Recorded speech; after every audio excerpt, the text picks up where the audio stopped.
Svakako treba istaći da je svečanosti dodali diploma diplomiranih studenata prisustvovao i Dragan Džajić, legenda srpskog i svetskog fudbala.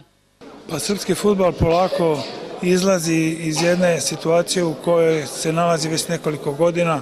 Mislim da ide jednom uzlaznom linijom. Što se tiče nekog poređenja sa Evropom, mislim da je u ovom trenutku suviše rano da o tome možemo da kažemo nešto mnogo pozitivno, ali nadam se da će dolaskom novog selektora i sa onim talentima koje srpski fudbal posjeduje, sa onim igračima koji igraju u našoj ligi i one igrači koji igraju u inostranim klubovima, srpski fudbal u skoroj budućnosti krenuti na bolje.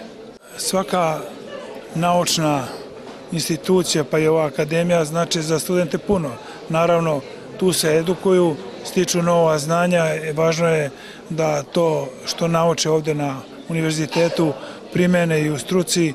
Ovdje radi se o ambicioznim momcima koji žele da napreduje, tako da u svakom slučaju njihovo usavršanje ne završava se samo sa dobijanjem diplome, već i sa onim što će učiniti kao studenti koji su dobili tu diplomu. U ostvarivanju nastavnog plana i programa Akademije fudbala učestvuje preko 40 stručnjaka iz oblasti sporta, doktora nauka, magistara nauka, poznatih fudbalskih trenera i sportskih menadžera.